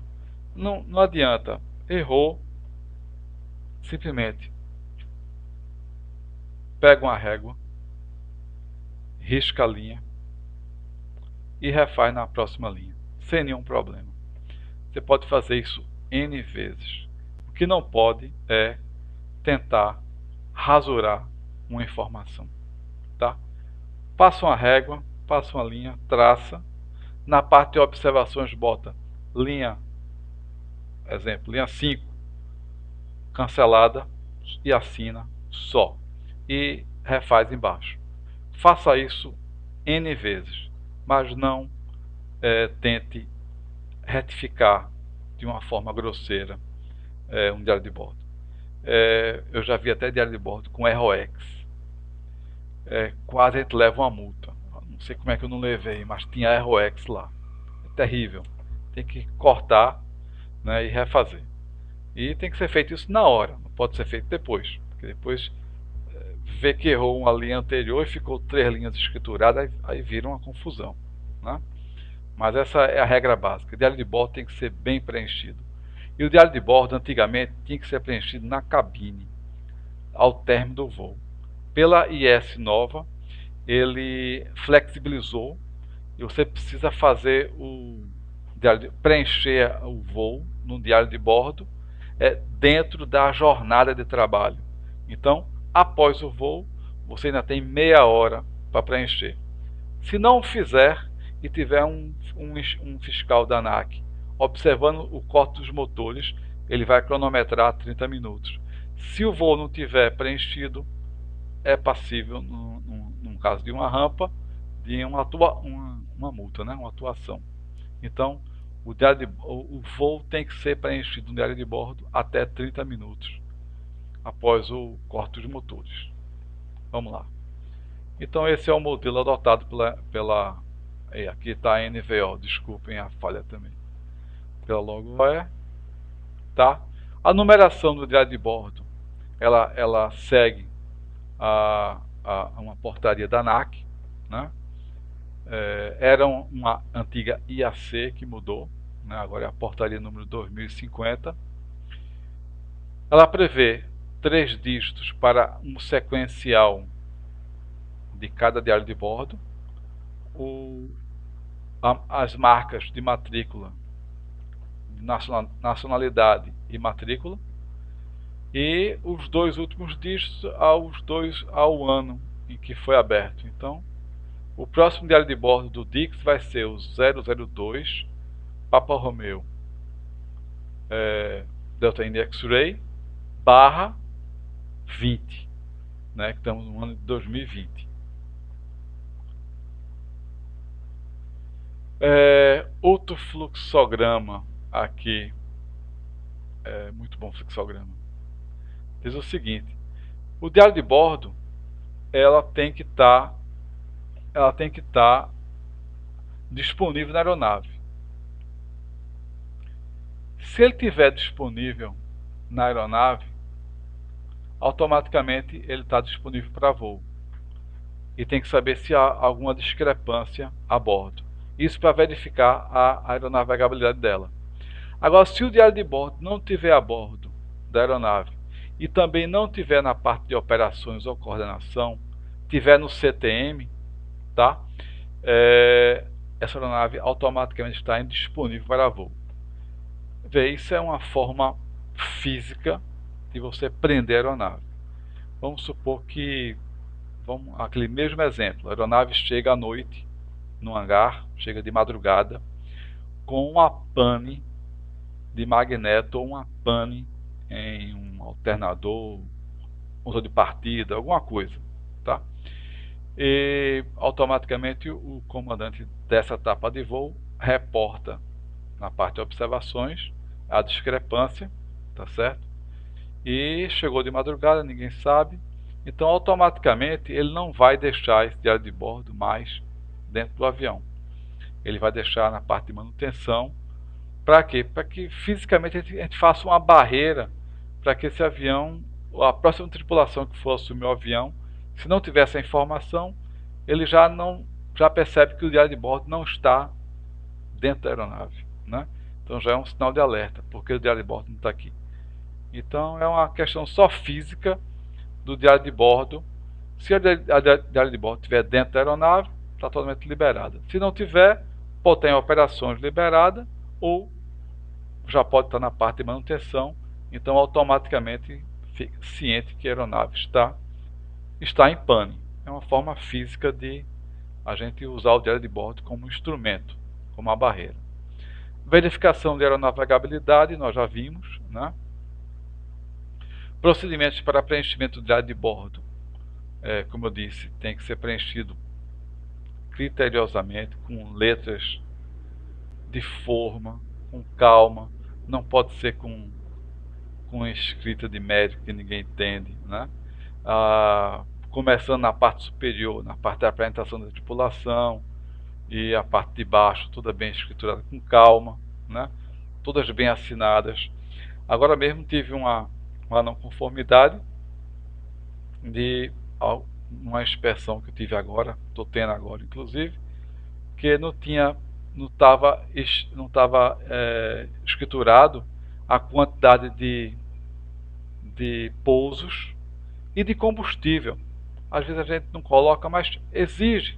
A gente sabe quando o avião decolou. Se decolou com full tanque, meio tanque, a gente sabe quantos galões tem lá. Tem lá o liquidômetro. Transforma em quilo, bota em quilo, desculpa, em litros, né? E escritura no diário de bordo, quanto realmente decolou do combustível. Então, isso tudo, um inspetor da ANAC vai pegar um diário de bordo desse e vai achar lá uma falha. E cada falha dessa é uma não conformidade. Então a gente tem que preencher realmente todos os campos. Os campos que não forem utilizados, passa um tracinho, né? Isso é muito importante para estar com o diário de bordo totalmente conforme, né? Como eu falei, qualquer correção, risca a linha e na parte de ocorrências, observações, coloca lá porque foi. Muito bem, eu já preparei, já terminei a parte de diário de bordo, estamos finalizando. A parte de procedimentos de voo é uma parte meia longa, eu vou dar um pause aqui para daqui a pouco falo com vocês. Bem, continuando, nós temos agora na seção 11, procedimentos de voo. Bem, tem muito a ver com o SOP, tá? Esse procedimento de voo. SOP, cada avião tem seu SOP, né? Standard Operation Procedures, procedimentos padrões, né? Basicamente eu juntei aqui mais algumas informações. Bem, o procedimento de voo, ele requer o planejamento de voo, né?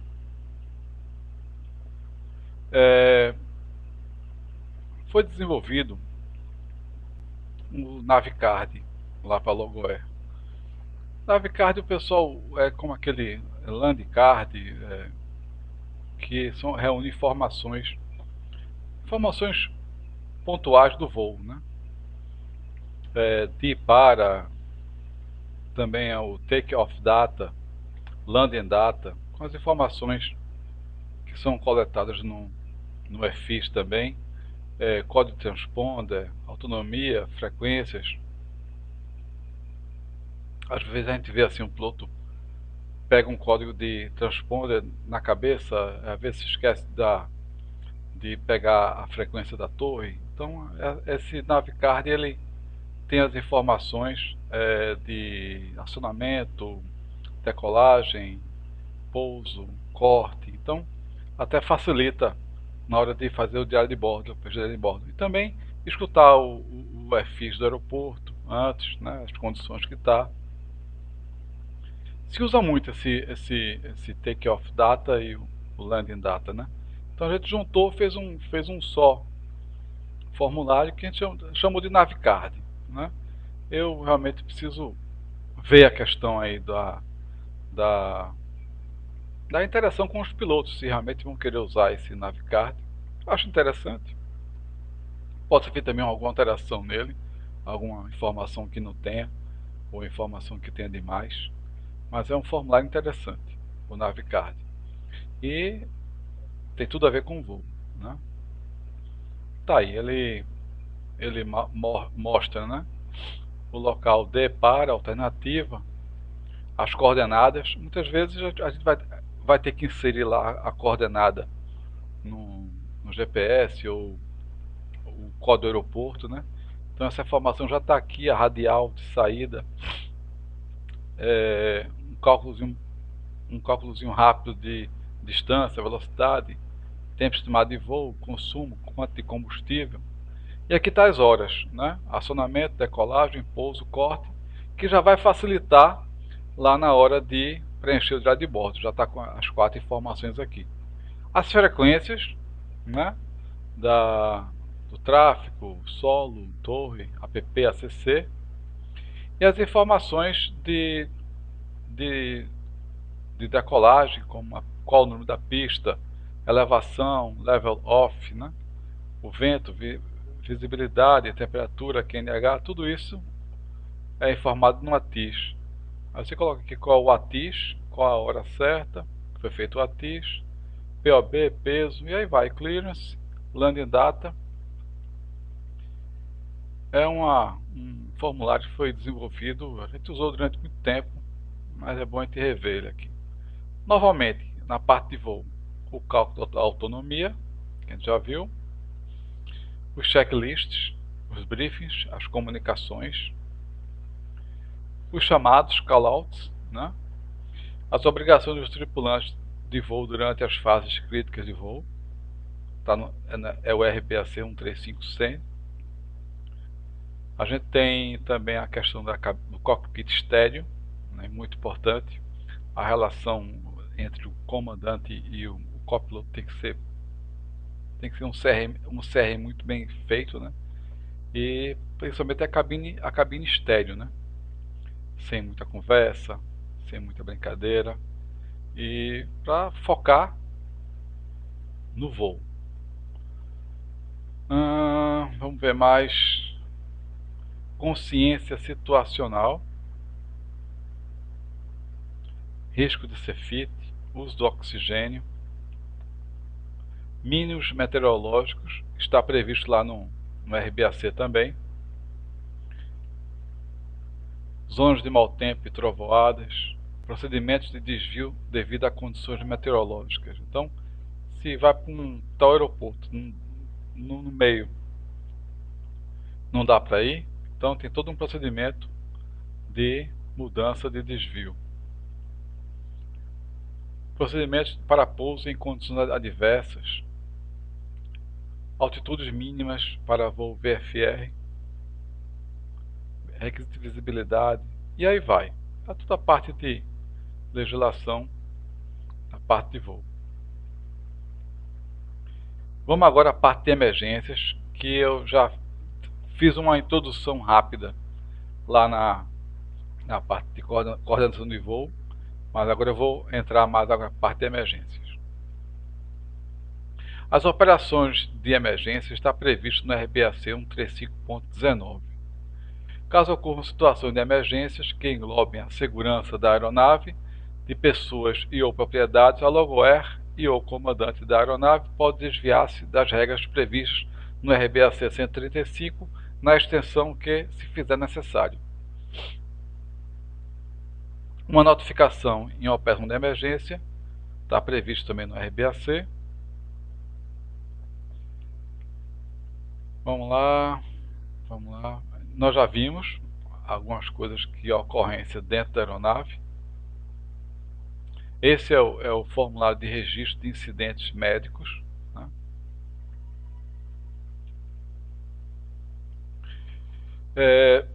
Para cada operação em terreno desabitado e selva, a gente tem uma relação de equipamentos, é um kit, a gente tem lá esse kit, né? Então toda vez que for para algum canto, local, terreno desabitado ou selva, a gente tem que colocar esse kit a bordo. E ele é composto desses itens aqui. Sobre grandes extensões de água, mesma coisa. Além de um kit a mais, a gente tem a balsa, que é o bote salva-vida inflável. Nós temos esse bote. Esse bote tem que estar a bordo, é pesado, né? Ele deve pesar, acredito que uns 20 quilos, então tem que levar em consideração na ficha de peso e balanceamento. Conjunto de primeiros socorros. No táxi aéreo nós somos obrigados a ter um conjunto de primeiros socorros, né? Então existe essa relação aqui de itens, tá certo? E tem que estar dentro da validade. Isso aqui também é uma inspeção de rampa muito fácil de ter. E assim, a gente tem uma agenda de emergência, porque sempre quando tem uma emergência, quem está lá na coordenação fica nervoso, né? Fica nervoso e às vezes as ideias não aparecem. E é interessante ter essa agenda de emergência porque está lá os telefones. Eu lembro que eu tive uma emergência com o Dix, né? A gente fez um pouso lá em Bananeiras e estourou um pneu e você fica nervoso realmente. Então, mas foi fácil comunicar com o Seripa e saber que o estouro de pneu na pista não requer investigação, né? Mas houve lá, o avião ficou no meio da pista atravessado, aí tive que levar uma equipe de mecânico para lá, tive que levar o mecânico para trocar o pneu e foi uma operação que levou quase 2 dias, porque era em Bananeiras, longe para burro. A gente só pôde ir no outro dia, que foi no fim da tarde. Então é bom ter essa agenda de emergência para exatamente ter lá os contatos com as pessoas, com os órgãos de segurança, né? Essa está aqui a agenda. Aí eu vou voltar àquela questão da critérios para considerar a aeronave atrasada ou desaparecida, que é o RPAC 135, seção 79A2. Então, a gente já viu que entre a decolagem, a departure e a hora estimada para pouso, é o voo previsto, faixa verde. Se após o tempo estimado para pouso, até 30 minutos, eu considero a aeronave atrasada. Se der mais de 30 minutos, ela está desaparecida. E se não houver contato nesse tempo todinho, tem que ser acionado, infelizmente, algum órgão de resgate, né? Então, qual o procedimento para a aeronave atrasada ou desaparecida? De novo, mais um fluxograma. Por quê? Porque ela estando em situação atrasada, a situação é de alerta, né? Dentro dessa situação de alerta, a gente tem que saber se houve uma confirmação de decolagem. Se teve uma confirmação de decolagem, ela está voando. Se ela está voando, a gente tem que confirmar se a aeronave está no solo. Se ela não estiver no solo, ela ainda está voando. Então, a gente vê se restabelece alguma comunicação com a aeronave. Se não, volta para a situação de alerta. A gente fica nesse looping aqui infinito, todo mundo nervoso, porque a aeronave está no ar e não pousou ainda. Aí vamos supor que nessa situação você sabe que ela decolou, sabe que ela não pousou em nenhum canto, mas restabeleceu comunicação, então ela pousou. Pousou com segurança, situação normal, tá? Se por acaso a gente também não tiver no looping aqui, não tiver nenhuma confirmação, confirmou que está no solo, tá? Sim. Situação normal, incidente ou acidente? Não, pousou normal. Situação normal. Acidente, acionar o salvo aéreo, tá? E a gente vai estar nesse looping aqui. Ela decolou, não pousou em nenhum canto, a gente não teve nenhum contato com ela e infelizmente acabou o combustível. A situação de emergência, tempo de autonomia expirou, sim. Aeronave desaparecida, acionar o salvo aéreo de novo. E em todos os casos a gente também aciona o pré, que é o plano de resposta a emergências. Você viu como é importante a parte da coordenação de voo, né? Eu já tive vários casos de atraso, né? Uma vez um Cessna estava voando com biólogos e a perna era grande, era uma perna de 3 horas e meia, porque era voo de zigue-zague no litoral, e eles iam até o norte do Ceará, nenhuma pista de pouso, não tinha abastecimento, e iam pousar em uma cidade, que eu esqueci o nome da cidade. Só que eles pegaram uma tempestade, tinha uma formação muito grande, ele voltou e fez um pouso em Camocim, com um aeroporto impraticável. O aeroporto estava em reforma, tinha até uma máquina no meio da pista, mas como o Cernazinho é pista curta, ele pousou. Eu tive que reportar, mas foi um atraso de 4 horas e meia. Desculpe, foram 4 horas e meia de voo. Então eu já estava aqui, já louco, porque já estava acabando o combustível. E só pousou depois de 4 horas e meia. E, pasmem, ainda tinha combustível, ainda tinha um quarto de combustível para voar ainda, esse é o Cerna econômico.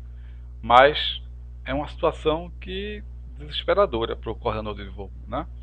É por isso que é importante a gente, se tiver nesse looping aqui, esse looping, infelizmente, ele vai ter um tempo, que vai ser o tempo da autonomia do avião, né?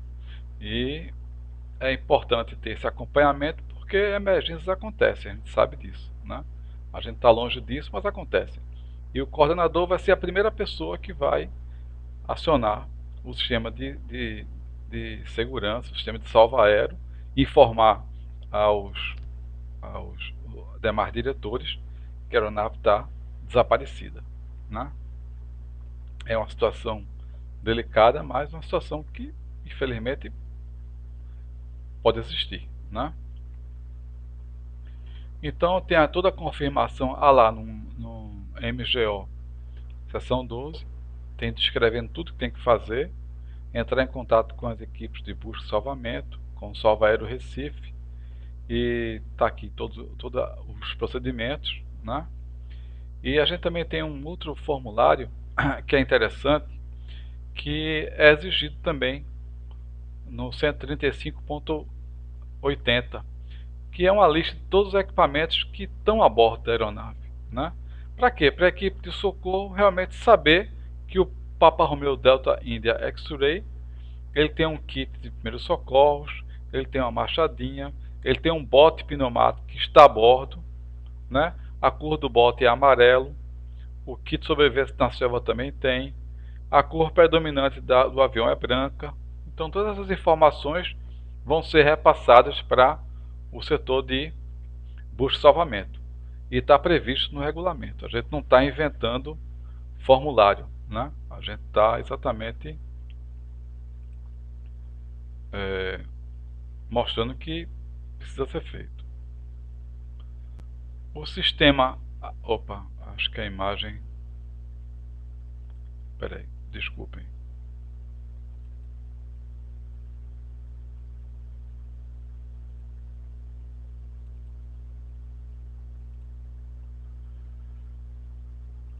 Ok, desculpem. Eu não sei se faltou alguma imagem, só vou voltar aqui rapidamente. Eu estava falando sobre o formulário, né? Nós não estamos inventando burocracia. Isso aqui foi exigido em uma das inspeções da ANAC, porque lá na seção 80 ele pede que o detentor do certificado tenha que ter uma relação de todos os equipamentos a bordo para exatamente ajudar a parte do salva aéreo. Beleza? Aqui só um título de curiosidade, né? Para todos nós aqui. O sistema do EPIRB, né? Aliás, do ELT, né? Porque ele é ELT no avião, é PIRB em barco e tem outro nomezinho que é ELT, é PIRB e PLB, que é personal, aqueles de personagem, né? Então eles são tudo pelo sistema COSPAS SASAT, né? E esse sistema é por satélite, existem satélites de órbitas baixas. Isso tudinho aqui em Recife tem uma central do sistema, que é o Salva Aéreo Recife, o RCC-RE. Aqui está os telefones, chefe, fax, nem fax nem usa mais, né? E o Salvamar, no caso de área marítima, a gente tem um Salvamar que fica lá em Natal, também tem lá o telefone, o fax e o e-mail. Pronto, essa parte de emergência a gente já viu. E a parte de formulários. Eu vou passar rapidamente os formulários. Está encerrando já esse módulo ficou muito extenso. mas eu vou passar os formulários um por um, tá? E vou fazer rápidos comentários. Eu, inclusive, achava até interessante até começar toda a parte do MGO pelos formulários, para ter uma visão geral de como se administra um táxi aéreo, né? Que a intenção é essa. Você viu que eu não falei ainda em experiência de voo. Eu estou falando em administração de empresa, né? Bem, a gente tem que ter um formulário de disponibilidade da frota, isso a ANAC também está exigindo, e é o F01, que é o disponibilidade da frota, que eu boto a aeronave, manutenção em andamento, previsão de liberação, próxima manutenção, hora disponível, limite calendário.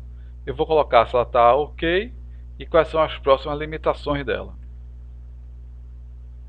Escala de tripulantes planejada anual é uma escala que é feita anualmente, prevendo as férias, o CMA do tripulante, né? Os treinamentos anuais, simulador, se for o caso. A escala mensal, que é feita dia a dia, para cada tripulante também. A ANAC exige escala, viu? Por incrível que pareça. Ordem de emissão, que é emitida pelo setor comercial para a coordenação. O manifesto de peso e balanceamento, que é feito pela tripulação, é o formulário 505. O acompanhamento de voo é feito pelo coordenador de voo. É aí onde ele vai acompanhar todos os voos da empresa. É o formulário 06. O relatório de registro individual de horas de voo mensal é feito pelo sistema a partir das horas voadas, né, no diário de bordo de cada tripulante. Esse relatório é entregue ao tripulante e é colocado uma cópia lá na pasta mensal. Esse é a papeleta individual de horário de serviço externo. É aí onde a gente vê se a pessoa regulamentou ou não. Aqui é a parte da escala de tripulantes realizada. Depois de feito todos os voos do mês, a gente consolida e para cada tripulante é feita essa tabelinha aí. É como se fosse essa papeleta em forma de dias e relacionando todos os tripulantes. Aqui o registro de tripulante, que reúne todas as informações do tripulante, né? A designação, se ele é comandante, se ele é copiloto, todos os dados dele, né? E também a parte dos treinamentos. O formulário 11 é o controle de vencimento dos tripulantes. Exatamente, a gente tem aqui o piloto, o CMA quando vence o ICAO, se for para voos internacionais e tiver o ICAO do inglês. Prova da ANAC, isso aqui não existe mais. Prova de regulamento, treinamento teórico, treinamento prático, cheque IFR, cheque em rota, férias. Então tudo foi de vencimento do tripulante para não passar batido. O formulário 12 é o controle dos manuais. Então eu tenho aqui nas linhas cada manual da Logoair, o nome dele, está em que revisão, está em que data, e aqui são a lista dos detentores. Por incrível que pareça, é exigível também na seção 21, no item F. Formulário 13, equipamentos de emergência e sobrevivência a bordo. A gente viu há pouco tempo. Cada aeronave, ela decolou com quais equipamentos e quais a cor predominante, se está com pirotécnico, pistola de sinalização, telefone satelital, etc. Eu lembro que para fazer Noronha, além da balsa, além do bote, nós também compramos um EPIRB, né? Aliás, um ELT portátil, um personal, um PLB, personal peering. O personal para quê? Além da gente usar o ELT da aeronave, né? A gente, se por acaso houver um pouso na água, aciona o bote, e dentro do bote a gente também tem um manual que já dá a localização do bote, né? Já que o avião vai mergulhar, né? Isso a gente preveu. Registro de incidentes médicos, quando tem uma ocorrência de um óbito ou um nascimento a bordo.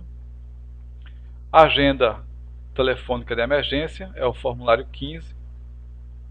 O formulário 16 é o NavCard.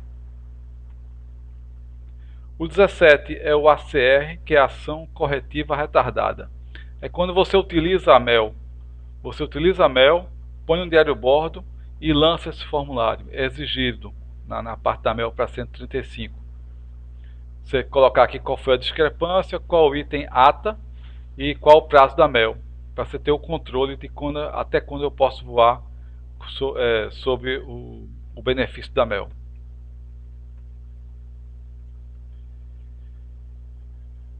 ACR. Pronto. Acabamos o módulo mais extenso, que foi o módulo MGO. Peço desculpas aí pelo excesso de tempo, de ter sido só um arquivo, mas eu achei melhor a gente enfrentar essa bala. Eu, pelo menos, cansei um pouco. Mas vocês têm ainda a possibilidade de dar um pause, tomar um café, tomar uma água e depois dar um play de novo e ver o módulo C completo. Obrigado. Até o próximo módulo.